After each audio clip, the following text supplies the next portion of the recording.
오늘 요한복음 15장 5절부터 6절까지 같이 나누려고 오늘 가지고 왔습니다. 제가 신일교회에 와서 요한복음 15장 1절부터 6절, 7절까지 또는 4절부터 7절까지 이렇게 설교를 몇 번 했어요. 가장 많이 한 본문 중에 하나입니다. 지난 한 주 동안 여러분 잘 지내셨습니까?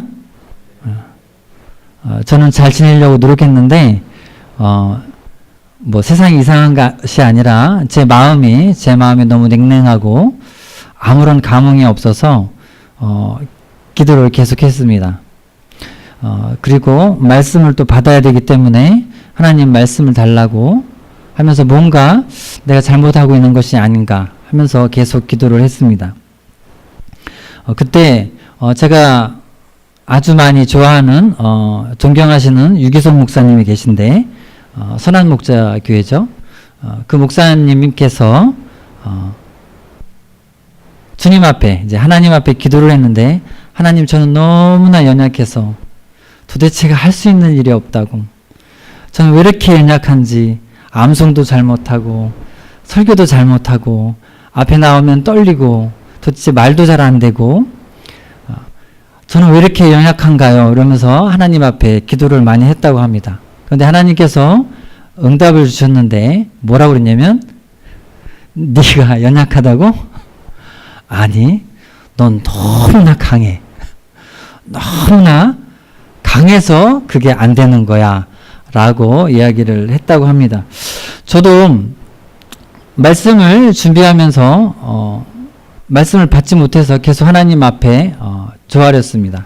근데 주님께서 어떠한 마음을 줬냐면 저한테 자꾸 죽으라는 거예요. 죽으라고. 근데 그렇지 않아도 제가 마음이 요즘에 좀 많이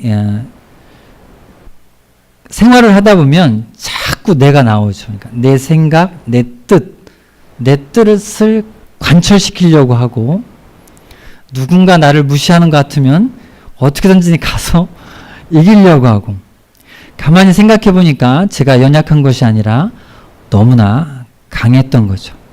내가 너무나 강하기 때문에 예수 그리스도가 내 안에 들어올 수가 없는 것이었습니다. 자, 오늘 특별하게 인사를 해보도록 하겠습니다. 오늘은 손을 들고 인사를 한번 해보겠습니다. 손을 다 드시면 됩니다. 이거 다 하시는 거니까 당황하지 마시고 힘차게 따라 하시면 됩니다. 오직 예수! 오직 예수! 오직 예수! 한 분이 생각나시죠? 우리 연약한 우리 원로 목사님을 위해서 꼭 기도해 주시기 바랍니다. 오늘 설교 제목이 오직 예수입니다. 자, 그래서 오늘은 여러분에게 죽음에 관한 예화를 3가지를 여러분들에게 들고 나왔습니다. 죽음에 관한 예화 딱 치시면 인터넷에도 다 나오는 이야기입니다. 제가 한번 읽어드릴 테니까 잘 한번 들어보시기 바랍니다. 제목, 묘비의 글. 아마 아시는 분도 있을 거예요. 서양인들의 묘지는 저 멀리 산에 있는 것이 아니라 동네 가운데 혹은 교회당 뜰에 있습니다. 거기 가지런히 줄을 지어 서 있는 묘비에는 앞서간 이에 대한 추모의 글이나 아쉬움의 인사가 새겨져 있습니다. 한 사람이 묘지를 돌며 묘비를 읽고 있다가 그러다가 어떤 묘 앞에서 발길을 멈추게 되었습니다. 그 묘비의 글이 흥미로웠기 때문입니다. 글은 단 3줄이었습니다. 첫 번째 줄이었습니다. 나도 전에는 당신처럼 그 자리에 그렇게 서 있었소. 순간 웃음이 터져 나왔습니다. 두 번째 줄이 이어졌습니다. 나도 전에는 당신처럼 그곳에 서서 그렇게 웃고 있었소. 이 글을 읽자 그는 이게 그냥 재미로 쓴 게 아니구나 싶었습니다. 그래서 자세를 가다듬고 긴장된 마음으로 3번째 줄을 읽었습니다. 이제 당신도 나처럼 죽을 준비를 하시오. 죽음에 대한 준비만큼 엄숙한 것은 없습니다. 그런데 그 준비는 지금 살아있는 동안에 해야 합니다. 그 준비는 바로 오늘을 결코 장난처럼 살지 않는 것입니다. 두 번째 예화입니다. 관 속의 인물. 세계 제2차 대전이 끝난 후 세계 기독교 대회가 영국 런던에서 개최되었습니다. 이때 대회장 목사님이 이렇게 말했습니다. 회의를 시작하기 전에 먼저 장례식을 거행하고서 회의를 진행하고자 합니다. 또 오늘 장례를 치를 분은 아주 유명한 분입니다. 여러분들에게 자세한 설명을 드릴 필요가 없이 여러분들이 각자 한 사람씩 이 옆방으로 가셔서 놓여있는 관 속을 들여다보시고 누구인가를 확인하시기 바랍니다. 그래서 모든 교회 대표들은 그의 인도에 따라 행렬을 지어 옆방으로 안내를 받게 되었습니다. 옆방에 들어선 대의원들은 한 사람씩 거기에 놓여있는 관 속을 들여다보고 지나갔습니다. 그 관 속을 들여다본 사람은 깜짝 놀라고는 이내 모두 엄숙해졌습니다. 그리고 모두 깊이 뉘우쳤습니다. 이유는 다름이 아니라 관 속에 거울을 깔아두었기 때문이었습니다. 들여보는 사람마다 자신의 모습이 누워 있었기 때문입니다. 곧 누구나 언젠가는 죽어서 관 속에 들어가 장사를 지내야 된다는 사실을 깨닫게 된 것입니다. 세 번째입니다. 죽을 준비. 어느 신학교 교수가 학생들에게 내일 죽는다라는 가정을 하고 유서를 써보라고 했습니다. 변호사를 통해 재산을 이렇게 분배하고 저렇게 분배에 대하여 써놓는 그런 유서가 아니라 자신이 죽기 전에 남기고 싶은 중요하고 유일한 말이 무엇이냐라는 데 초점이 맞춰진 것이었습니다. 그 이야기를 듣고 나도 내 삶을 정리하는 차원에서 나의 죽음에 대해 곰곰이 생각해 보았습니다. 과연 나는 죽을 준비가 되어 있는가? 내 마음대로 살았던 많은 날들이 덧없이 느껴졌습니다. 후회하고 회개해도 나를 과거로 되돌릴 수는 없었습니다. 이제 남은 삶을 최대한 활용해서 알차게 사는 것이 죽음을 준비하는 삶일 것입니다. 하나님 앞에 불려갔을 때 하나님이 나를 착하고 충성된 종아라고 불러주신다면 더 이상 무엇을 원하겠습니까? 앞으로 나는 이렇게 살아갈 것입니다. 첫째, 빚진 자의 심정으로 살아야겠다. 둘째, 육신의 움직임이 가능할 때 하나님의 일을 더 많이 해야겠다. 셋째, 세상 것에 미련을 두지 않기 위해 필요 없는 것, 어쩌다 필요한 것 같아 보관하고 있는 것을 모두 버려야겠다. 넷째, 세상 것에 매달리지 말아야겠다.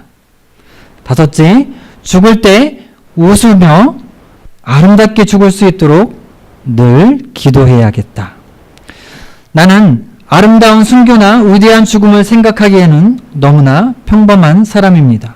그러나 하나님의 자녀로서 부끄럽지 않게 주님의 일을 위해 최선을 다하며 살고 싶습니다. 남은 인생을 주님께 드리는 것만이 내가 받은 하나님의 은혜에 보답하는 길입니다. 아마 내가 남길 유서는 하나님 감사합니다가 요지일 것입니다. 우리는 예수 그리스도를 믿습니다. 우리는 제대로 예수님을 믿고 있다면, 다시 말해 나의 마음속에 예수 그리스도가 중심이 되어 있다면 절대로 화를 쉽게 내거나 상대방을 무시하는 경우는 없을 것입니다. 이렇게 우리가 예수 그리스도를 잘 믿고 있다면 우리의 모습은 어디를 가더라도 천사의 모습과 같아야 할 것입니다. 하지만 우리의 모습이 그렇지 않다는 것이 문제입니다. 물론 우리는 완벽하지 않습니다. 우리의 모습은 사실 완벽한 모습이라기보다는 연약한 모습에 더 가깝기 때문입니다. 사랑하는 신일교회 성도 여러분, 여러분들의 모습은 어떠하십니까? 완벽하십니까? 아니면 그렇지 않습니까? 사실 우리가 살면서 오는 모든 갈등들은 사람의 관계에서 발생합니다. 그 관계에서 누군가가 중심이 되기 시작하면 갈등이 시작이 됩니다. 그 누군가가 바로 누구일까요? 네, 맞습니다. 여러분들이 생각하시는 바로 그 사람, 바로 나 자신입니다. 세상에서는 당신은 무엇이든지 할 수 있다고, 너 자신을 믿으라고, 노력하는 자에게는 불가능한 것이 없다고, 그렇게 열심히 하게 되면 나도 모르게 성공이라는 두 글자가 나의 눈앞에 다가온다고 말합니다. 그리고 나 자신만의 성을 쌓게 된다고 말합니다. 하지만 제가 성공하기 위해서 잠도 잘 안 자고 노력해봤습니다. 그것도 아주 혈기왕성한 24살부터 28살까지 4년 동안 새벽 5시에 일어나 열심히 뛰어보기도 하고 하루가 25시간인 양 시간을 아끼며 뛰어도 봤습니다. 난 아무것도 가진 것이 없고 기득권이 없기 때문에, 물려받은 재산도 없기 때문에 더 열심히 뛰어야 한다는 생각 때문이었습니다. 그리고 나의 거칠 것 없는 젊음과 열정, 패기로 모든 난관을 극복하겠다고.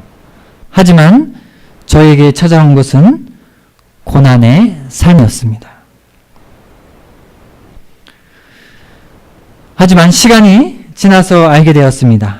그 고난이 나에게 선물이 되었다는 것을 말입니다. 저는 그 고난으로 인하여 예수 그리스도를 제대로 만나게 되고 그분을 제대로 알아가게 되었습니다. 제 마음속에는 온전히 나 자신, 내 자아로 가득했었는데 제 마음 구석 한 구석 아주 지저분하고도 더러운 그곳으로 예수님께서 이주해 오셨습니다. 지금에 비하면 아주 터무니없이 지저분하고 더러운 제 마음속에 찾아오신 예수님이 너무나 감사할 뿐입니다. 예수님이 제 마음에 오셨을 때 아마도 너무나 냄새가 나고 더러워서 코를 막고 청소해야겠다. 너 혼자 힘드니까 내가 도와줄게. 하시지 않았을까 합니다. 오늘 본문 말씀 힘차게 한번 읽어보겠습니다. 5절과 6절입니다. 시작.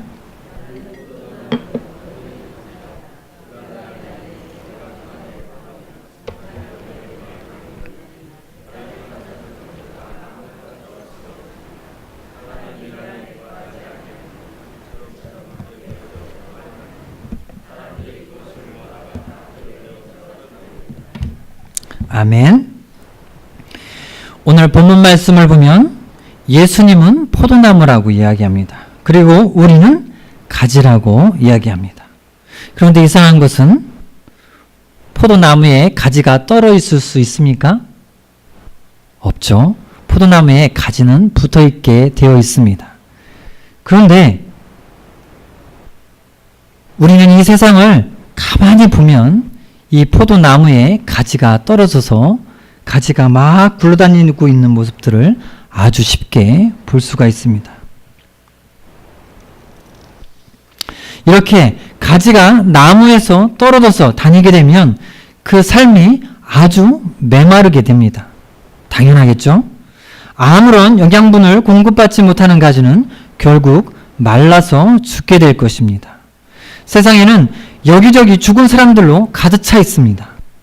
그런데 어떻게 길을 다니면서 기도를 하지 않을 수가 있겠습니까? 그리고 아직도 죽음에서 깨어나지 못한 영혼을 보고도 그들을 위하여 어떻게 기도를 하지 않을 수 있겠습니까? 오늘 본문 말씀에서도 포도나무인 예수님, 가지인 우리가 서로 안에 거하게 되면 죽지 않고 많은 열매를 맺을 수 있다고 말합니다. 결국 우리는 예수님을 떠나서는 아무것도 할 수 없다고 말씀하시는 것입니다. 사랑하는 신일교회 성도 여러분, 여러분은 지금 마음이 어떠하십니까? 저처럼 메말라 있었습니까? 그렇다면 우리는 빨리 예수님 안으로 들어가야 합니다.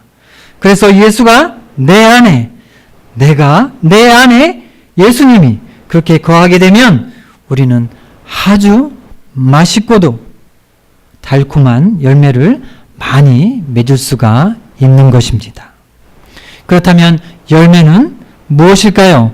바로 여러분들이 잘 알고 계시는 성령의 열매인 것입니다. 갈라디아서 5장 22절과 23절 말씀입니다. 우리 한번 찾아볼까요? 중요한 말씀이니까 물론 암송하시는 분들도 있으실 줄 믿습니다. 갈라디아서 5장 22절, 23절 말씀입니다.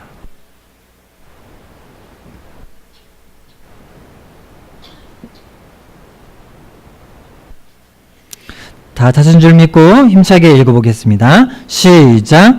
오직 성령의 열매는 사랑과 희락과 화평과 오래 참음과 자비와 양선과 충성과 온유와 절제니 이 같은 것을 금지할 법이 없느니라. 아멘. 그러니까 우리의 매일의 삶이 예수님과 함께 동행되어질 때 우리의 삶 속에서는 열매 맺을 수 있다는 말입니다. 그 열매가 뭐라고요? 사랑, 희락, 화평, 오래 참음, 자비, 양성, 충성, 온유, 절제. 만약 나의 삶 중에서 이런 성령의 열매가 아닌 다른 것이 나오고 있다라면 분명히 성령 충만한 것이 아니라는 것을 바로 알게 될 것입니다. 자, 따라 하시기 바랍니다. 성령 충만 받읍시다. 결국 성령 충만하다는 것은 오직 예수로 충만하다는 것입니다. 따라서 성령 충만한 사람은 그 개인, 그 자아는 보이지 않고 그 안에 계신 예수님만 보이게 된다는 것입니다. 사실 우리의 정신은 나이가 들면 들수록 이상해진다고? 기억력이 없다고? 이렇게 알고 계시는 분들이 있는데 아닙니다. 우리의 정신은 나이가 들면 들수록 더 IQ가 좋아지고 머리가 똑똑해진다고 합니다. 더 성숙해지는 것이죠. 그런데 아직 정신적으로 완전히 성숙하지 않은 우리 유초동부 친구들은 어떻게 은혜를 받을 수 있을까요?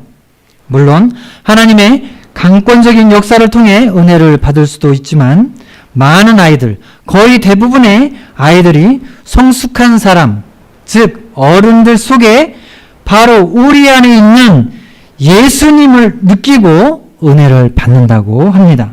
다시 한번 말한다면 선생님 안에 있는 예수님을 보고 또 전도사 안에 있는 예수님을 보고 성도 안에 있는 예수님을 보고 은혜를 받는다는 것입니다.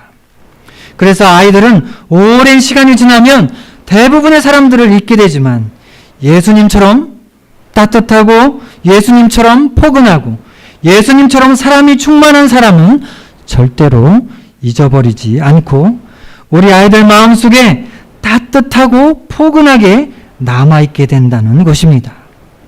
그래서 혹여나 예수님을 잊고 살다가 다시 돌아올 수 있는 것은 그들 마음속 깊은 곳에 자리 잡고 있는 그 따뜻하고 포근하게 남아있는 예수 그리스도의 사랑으로 인하여 돌아올 수 있게 된다고 합니다. 아무리 남에게 좋은 사람이 아니라 할지라도 우리를 낳아주시고 우리의 마음속에 사랑을 심어주시고 우리를 위해 헌신하시고 뒷바라지해 주시는 부모님을 싫어하는 사람이 아마도 한 명도 없을 것입니다. 우리가 어떤 사람과 대화를 열심히 했습니다.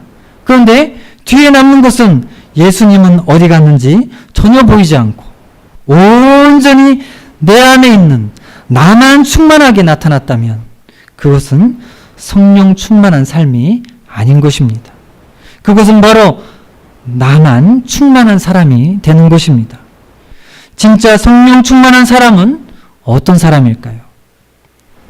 그것은 바로 1시간에서 하루로, 하루에서 10일로, 10일에서 1년으로, 1년에서 10년으로, 10년에서 평생 동안 사람은 보이지 않고, 나는 보이지 않고, 내 자아는 보이지 않고, 오직 예수님만 보이는 사람일 것입니다.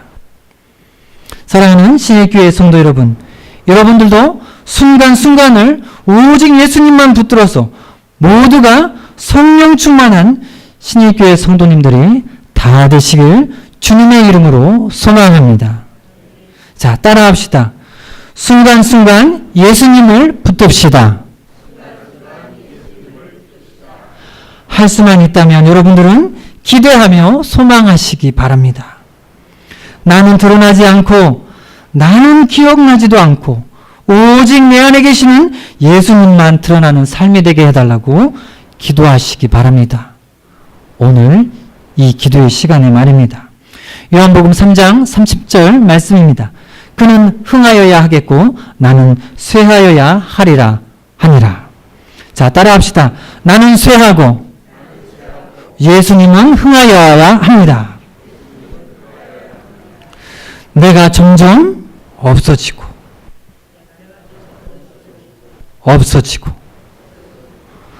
또 없어지고 예수님은 점점 커지고 또 커져야 됩니다. 바로 이것이 나를 완전한 예수쟁이로 완성시키는 것입니다. 이것이 바로 성령 충만한 삶입니다. 우리의 삶이 계속해서 성령 충만한 삶이 되려면 우리는 무엇을 실천하고 무엇을 해야 할까요? 그것은 우리가 예수님을 믿으면서 이렇게 겸손하게, 겸허하게 모든 것을 내려놓고 주님의 뜻을 알고자 할 때, 바로 그때 성령 충만한 삶이 되고 우리의 자아는 저절로 죽어지게 된다는 것입니다. 다시 말해서 우리의 삶은 내가 죽지 않아 성령님을 죽이든가 아니면 내가 죽어 성령님을 살리든가 둘 중에 하나인 것입니다. 창피하지만 고백을 하나 하겠습니다. 저는 2011년도에 이런 금요기도의 시간이었습니다. 금요기도의 시간에 기도를 하다가 하나님의 부름을 받았습니다. 그래서 2012년도에 선지동산에 들어갔습니다. 그리고 공부를 하면서 매번 다짐했습니다. 훌륭한 목자, 멋진 목자가 되어서 많은 영혼을 주님께로 인도해서 주님의 마음을 가장 잘 알게 도와주는 그런 목회자가 되어야 되겠다. 이렇게 생각을 했습니다. 여기까지는 문제가 없죠?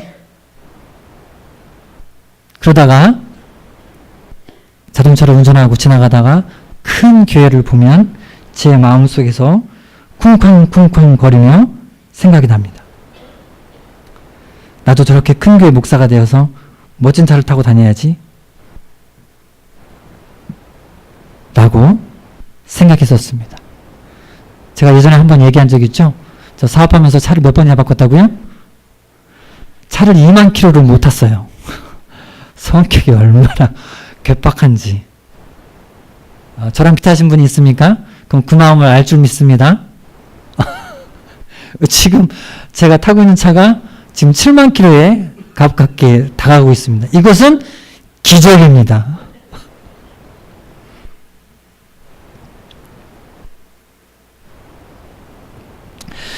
하지만 제가 6년 동안 전도사로 지내면서 하나님의 말씀과 씨름하면서 너무나도 창피한 저의 모습을 보게 되었습니다. 그것은 바로 내 안에 예수로 충만한 것이 아니라 바로 나라는 자아로 충만한 사람이었다는 것을 깨닫게 되었습니다. 그래서 하루하루 매일매일이 고백하는 것이 바로 그것입니다. 하나님, 하루를 살더라도 이제는 내 생각대로 하는 것이 아니라 온전히 주님의 뜻대로 생각하고 움직이게 해 주시옵소서. 주님께서 아무것도 알려주지 않으면 저는 그냥 그 자리에 앉아 있겠다고 투정을 부렸습니다. 그러면 주님은 여지없이 제게 다가와서 제가 해야 할 일을 알려주시고 또 아주 감사하게도 아주 친절하게도 너무나 다정하신 나의 주님이 되어 주셨습니다. 그래서 지금은 하나님께서 어디라도 보내시면 가겠다고 고백할 수 있게 되었습니다. 하나님의 뜻대로 살고 싶은데 잘 안 되시는 분들이 계십니까? 그렇다면 이제 고백하고 결단해 보시기 바랍니다. 하나님의 뜻을 알지 않고서는 그 무엇도 하지 않겠다고 말입니다.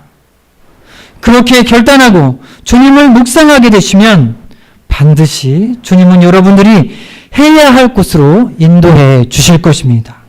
그리고 여러분이 무엇을 해야 할지를 알려주실 것입니다. 사랑하는 신일교회 성도 여러분, 매일매일을 살면서 예수님을 죽이고 또 죽이고 또 죽이는 삶이 아니라 나를 죽이고 또 나를 죽이고 또 죽여서 우리 안에 예수 그리스도가 가득하여 성령 충만한 삶이 다 되시길 주님의 이름으로 소망합니다.